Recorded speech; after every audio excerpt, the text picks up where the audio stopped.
Gandang araw, may gagawin tayo. Ito, PCL 58 inches pala ito. Akala ko kanina 55 inches lang. Malaki pala ito. So problema nito ay walang power. So unang sira pa lang yan, no? Sarado pa yung selyo nito. So yan ay nakasaksak sa ngayon. Yan, nakasaksak yan ngayon sa ating outlet. Pero ayaw siya mag power on. Yan, dito ayaw.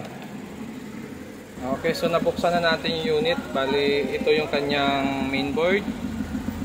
Dalawa yung ribbon papunta sa ating panel. So ang issue nito ay no power, walang standby power or ayaw mag power on. So ito yung power supply niya, maliit lang naman yung supply. So napapansin natin dito yung fuse, parang mayroong spark ng sunog, ano? Yun, no? Parang nagkaroon siya ng sunog dito. Okay? So baklasin natin yung power supply nito, tapos i-check natin kung okay pa ba yung primary nito. Okay, so naka-resistance tayo, tapos naka-buzzer tayo, no? Yan. So check natin yung fuse nito. Ito yung fuse nya. Open, ano, hindi nagpa-buzzer. Yan, open. Tapos papasok yan dito sa mga diode. Okay, may short yung diode natin. Tapos ito yung filter cap natin. Yan, shorted din, nagba-buzzer din siya. 1.2. So pati MOSFET try natin. Okay, shorted din. So may damage yung pinaka primary natin. Check natin yung secondary natin kung may short din. Okay, secondary natin ay normal. So ang supply ng secondary natin, isa para sa mainboard at isa para sa backlight. So ito yung supply ng backlight natin. Check natin, okay naman, hindi naman short yung diode dito. Tapos yung dito, yung 12 natin, okay naman. So napakasimple lang ng power supply nito. Napakasimple lang ng design ng power supply nya. Dahil ito ay wala ng PFC. Yan. Pwede siya sa 4 wires or pwede ding ma-repair yung power supply nito. Pero mas maigi siguro kung ipo 4 wires na lang natin ito. Kasi yung driver nya, 6 pin lang din. Okay, so gagawin natin, tatanggalin muna natin yung MOSFET. Check din natin yung driver nito kung buo pa. So may filter na maliit. Check natin yung filter na maliit dyan. Ito. Titingnan natin kung short din yung filter na maliit. Pag short yan, ayun, short din siya. Oh. So ibig sabihin, sibak din yung driver nito. So try natin kung kaya natin i-repair yung power supply nito. Update ko na lang kayo kung anong naging problema niya, kung na-repair pa ba or magpo 4 wires na tayo. Okay, natin i-set up yung power supply niya. So makikita nyo yung diode na kinabit natin ay 4 na lang. Yung dati niya kasing diode niyan ay marami, oh, maliliit. Pero yung kinabit natin dito ay matataba na, 4 lang na piraso. Tapos sira din yung MOSFET niya. Yung number ng MOSFET niya, yan, 70R600P. Yan yung number niya. Tapos pinalitan din natin yung fuse niya dahil ito ay open na. Tapos yung optocoupler nagpalit din tayo. Pati yung 6 pin pinalitan din natin kasi sira din yon. Yung 6 pin niya na ito. Yan, ito pinalitan din natin yan. Pinalitan natin yung opto. Pinalitan natin yung MOSFET, saka yung 4 na diode, saka yung isang fuse. So ngayon, okay na siya. Testing natin. Yan, nakasaksak na yan.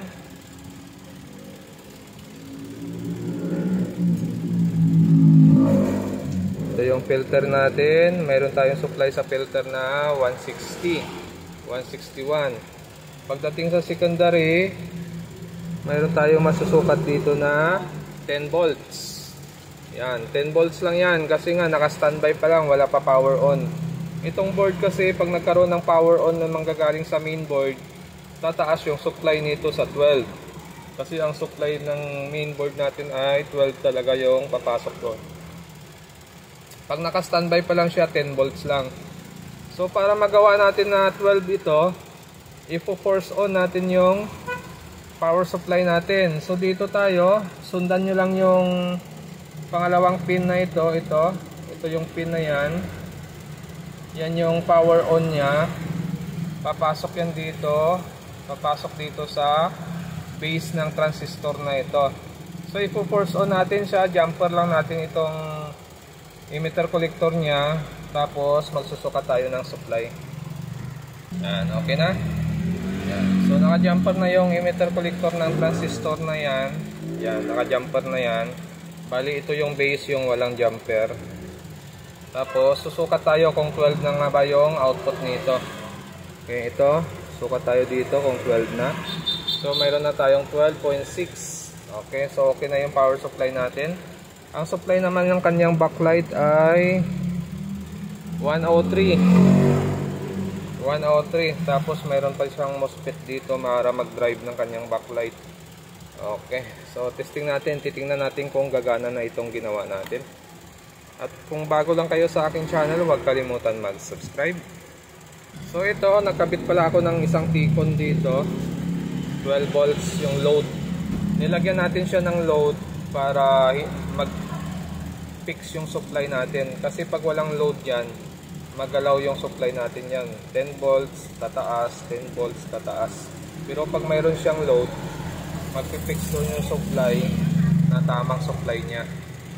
Okay, so ito na, naikabit na natin siya. So testing natin kung magno-normal. Pag hindi, papalitan natin tong power supply natin. So makikita nyo 11, 12, then 6. So fluctuating, ano, nagpa-fluctuate siya. So hindi normal yung supply natin. Dapat mag-fix yan ng 12 volts. So dahil fluctuating, uulitin natin ito. Magpo-forward na lang tayo. Hindi match yung driver natin doon sa pinaka MOSFET natin. So ginawa natin dito ay naglagay tayo ng 4 wires. So kinabit natin, fluctuate pa rin yung supply niya, no? Bumabagsak pa rin, nagpapagpag pa rin yung supply niya. So negative sa 4 wires yung power supply na ito. So tinry ko rin siya ilagay sa optocoupler. Ganon din, pumapagpag din. Hindi kaya siya ng 4 wires. Tapos nilagay ko siya sa 12 volts, fix doon sa 12 volts. Saka gumamit tayo ng resistor. Ganon din, bagsak din yung supply natin na papalakwit pa rin siya. So yun ang mahirap sa mga ganitong power supply. Pag nilagyan mo ng 4 wires at nagluloko pa rin siya, ibig sabihin may problema talaga yung power supply na ito. So minsan ang problema niyan dito sa transformer, hindi na maganda yung cycle ng ating transformer. Kaya ang remedyo dito, pwede rin ito, ipipix mo siya sa 12 volts, papalitan mo rin yung transformer nya para mag-normal yung 12 nya. So lahat na ginawa na natin dito So no choice tayo, hahanap tayo ng ibang power supply na lang na mag-match dito sa power supply na ito. So makikita naman natin dito yung data ng ating power supply. Yan lang naman yung kailangan natin. Yan. Dapat may ganyan yung power supply na mahanap tayo. So parang pasok yata dito yung pang 55 din na pahaba din yung ganito. Pahaba din siya. Pero kulay dilaw siya. Sa pagdating naman sa backlight, ang koneksyon naman ng backlight nito, ito, dalawang positive, negative, dalawang positive, negative. So yan lang yung connection niya. Pag tiningnan mo naman dito sa likod, nag-series ang ilaw nito. Nag-series connection yung ilaw niya. Okay, hanap lang ako ng board na pwede dito. So ito nahanap natin yung ganitong power supply. Yan. So medyo maliit ito sa power supply na ito. Medyo maliit ito. Pero titingnan lang natin kung same yung butas ng kanyang AC. So parehas, ano. Kaya lang medyo kitid lang yung maliit natin. Dito yung tornilyo 1, ito dito. So alanganin ano. Pero pwede ito, parehas yung pin niya. Titingnan natin yung pin.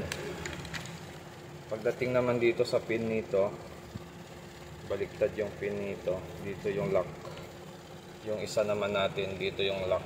So para malaman natin kung parehas sila, babaliktarin natin yung pagtugmain natin siya. Ayan, okay. So ito na yung lock niya, ito din yung lock nito. Ayan. So titingnan natin, sabay natin silang baliktarin. Ayan. Baliktad na siya. Baliktad din ito. Okay. So pagdating dito sa terminal sa likod, ito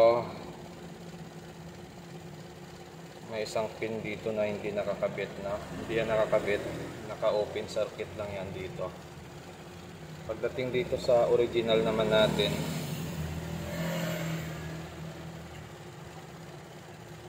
yan. So hindi rin nakakabit na. Hindi rin yan nakakabit. Ang nakakabit lang ito, isa, dalawa, tatlo. Isa, dalawa. Bali, limang pin sa 12 volts. Yan, 5 pin sa 12 volts. 1, 2, 3, 4, 5. Tapos yung kasunod niyan, yung grounding. 2 pin sa ground, tapos may isa dito. Pagdating dito, yan. So 2 pin dito sa ground, tapos may isa doon sa dulo. Yan o, isa sa dulo. Ito. Okay, so ganun din dito. May isa rin dito sa dulo. Sana ito. Tapos ang kasunod niyan, P-dim, P-on, saka backlight on. Okay. Pagdating naman dito sa kabila, ito lang mahirap dito yung kukunin mo yung data ng pin. Minsan nakakalito. So ito, tingnan natin kung ano ito. Yan. E-dim, P is on, backlight on. So parehas ano. Tapos yung sa likod naman, P-dim, ground, not contact. Okay. So dito tingnan natin. Ito, not contact, ground, P-dim. Yun no. Okay, so parehas ng pin. So pwede. Ang problema sa backlight natin. Kasi ito makikita natin dito may IC dito para sa connection ng backlight niya. At ang connection ng backlight nito, ito yung positive natin. Tapos itong 2 negative nanggagaling sa IC. Tapos positive ulit, 2 negative nanggagaling din sa IC. So ang connection nito hindi series connection. Naka-parallel connection yung ilaw nito, 2 set. Ito naman, makikita nyo dito, itong positive natin, yun. So ito yung positive natin, pumasok siya dito. Yun o, positive, out niya negative. Tapos nag-series ng isang resistor dito, positive. Tapos out niya negative. So yan ang connection ng power supply nito, ng backlight driver nito. Iba ang type ng driver nito doon sa ikakabit natin. Ito parallel connection yung backlight driver. Ito naman series connection yung backlight driver. Okay, may dumating. So try natin ito. Titingnan natin kung gagana siya. Sana umobra, no? Try natin kapit. Yeah. So ito yung original, ito yung ipapalit natin. So ang layo ng diferensya ng picture nito. Pero try lang natin kung gagana siya. So ito. Pasok naman yung pin ng backlight natin. Pasok din siya. So try natin kung kaya niya i-drive ito. Pagdating naman dito sa pin na ito, so yung original niyan pag ganito. Yung sa atin kasi, dito yung lock. So, iikot lang natin ito.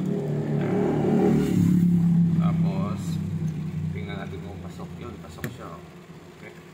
So na-check natin yung data ng kanyang pin, parehas naman sila ng data. Pagdating lang sa backlight, nagkaiba lang ng connection. Pero try natin kung papasok yung ilaw nito, kung gagana. Okay, ayos na, na-set up na natin. So try muna natin, bago natin i-fix, try muna natin kung papasok ito. I-testing natin. At kung bago lang kayo sa aking channel, huwag kalimutan mag-subscribe. Tingnan natin kung ilaw. Yun, ilaw siya. Ilaw siya. Power on natin. Okay, nag-on siya. Tingnan natin kung mag-backlight. Ayun, nag-backlight siya. Yan. So, ibig sabihin, gumana siya. Yun, yung backlight. Tingnan natin yung display. Kung papasok yung display nito. Medyo may kalakihan ito. Ayun, may lumalabas na sa screen.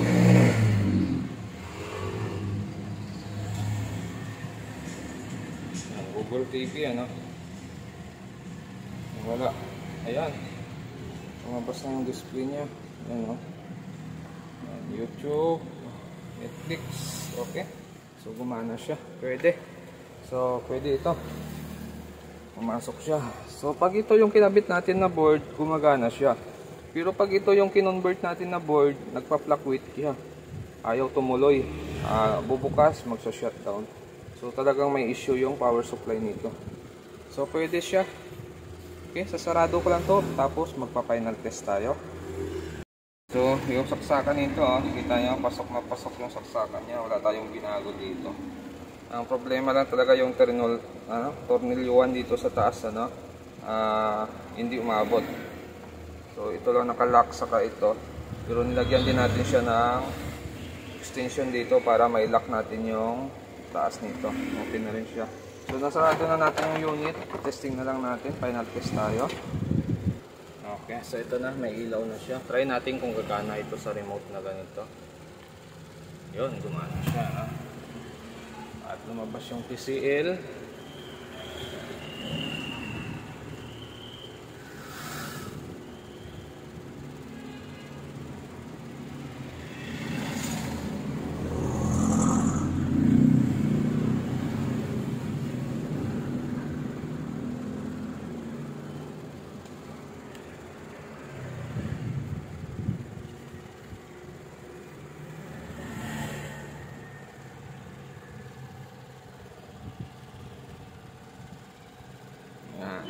So, okay na siya. Okay. Bukas na siya. So, ano lang tayo, input lang tayo kasi hindi tayo nakakonect sa Wi-Fi. Source. Yan natin, papasok. Yan, HDMI 1.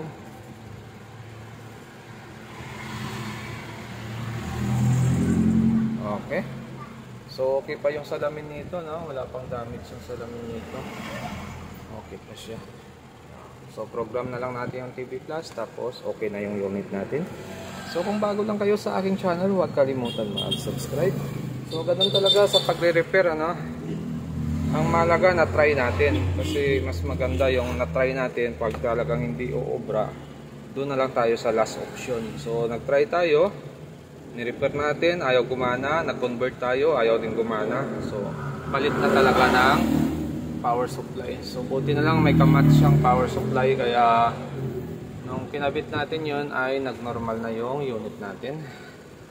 So, hanggang dito na lang yung video natin. At kung bago lang kayo sa aking channel, huwag kalimutan mag-subscribe. Sa susunod ulit natin na video, TCL 58 inches.